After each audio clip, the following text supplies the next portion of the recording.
Alūksnē pašlaik norit centrālo ielu rekonstrukcijas darbi. Iedzīvotāji šo brīdi gaidīja gadiem, jo ielu stāvoklis atsevišķos posmos bija ļoti slikts. Ir īpaši to alūksnieši izjūta pavasaros un rudeņos, kad lietus ūdeņu bedres izkloja arvien lielākas un dziļākas. Par ielu slikto stāvokli iedzīvotāji arī pašvaldībai sūdzējušies gan rakstot vēstules ar lūgumu tā sakārtot, gan arī rīkojot simboliska rakstura piketus. Lai gan arī pašvaldības interesēs bija ielu sakārtot, taču tikai tagad pēc vairāk kārtējiem mēģinājumiem tā izdevās gūt Eiropas Reģionālā attīstības fonda apstiprinājumu projektu īstenošanai. Tas ir kolosāli.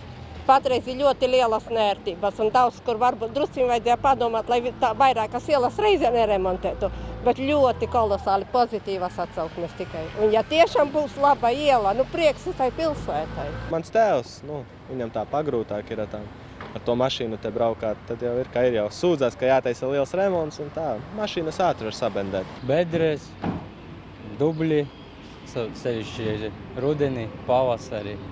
Un tagad viņi laicīgi saka, un tad varbūt kaut kas virzīs uz priekšu. Sataisīs ceļi, būs ok. Rekonstrukcijas darbi Alūksnē norit divos tranzīta maršrutos – pilsētas centrālajā ielā, Pilsielā un citās ielās, kas ir kā autoceļa P43, Litene Alūksne, maršruta turpinājums pilsētā. Ielās tiks atjaunots braucamās daļas segums un gājēju ietves, ierīkots jauns apgaismojums un autobusu pieturu vietas, sakārtota lietus, ūdens kanalizācijas sistēma un veikti citi rekonstrukcijas darbi. Satiksmes drošības uzlabošanai Helēnas un Bērzu ielas krustojums tiks pārveidots par rotācijas apli. Tāpat vietās, kur tas būs nepieciešams, automašīnu radīto trokšņa slāpēšanai būs apstādījumi.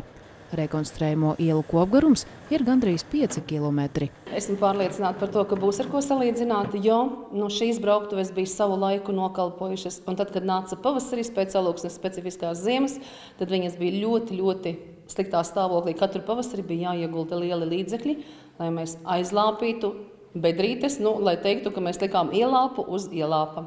Lai gan daļa alūksnieši ir neapmierināti ar satiksmes ierobežojumiem, pašvaldību un būvnieki aicina iedzīvotājus būt pacietīgiem. Problēmas dažbrīd būvniekiem sagādā tas, ka daudz viet Alūksnē savulaik izbūvēto komunikāciju atrašanās vieta nav precīzi zināma. Tas rada situācijas, ka būvdarbu laikā atklājas kādi neparedzēti šķēršļi.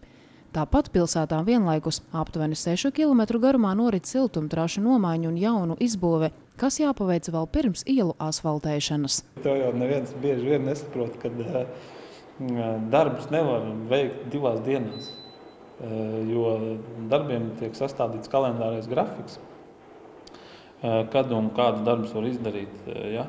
Un patreiz viss iet pēc kalendārā grafika. Ja? Pat gājēju celiņu izbūves darbi tiek uzsākti ātrāk nekā bija plānots kalendārā grafikā. Bija plānot 10. jūnijā uzsākt, ja? Mēs jau uzsākam jau šodien.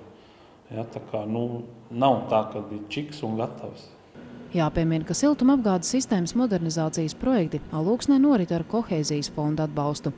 Līdzteku siltumtrašu izbūvēja notiek arī pilsētas centrālās katlu mājas renovācija, kas turpmāk aizstās 3 mazāku katlu māju darbību. 3 katlu mājas darbojas uz Malkas, šī katlu māja darbojas uz Šķeldas. Viņas apvienojot, visas viņas darbosies uz Šķeldas.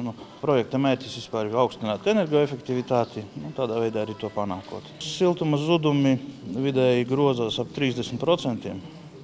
Tātad iedzīvotāji, protams, to izjūt uz tarifu. Tātad es domāju, ka renovējot, mēs ceram samazināt šos zudumus vismaz uz pusi. Gan ielu rekonstrukciju, gan siltumapgādes sistēmu modernizāciju Alūksnē plānots pabeigt līdz rudens beigām.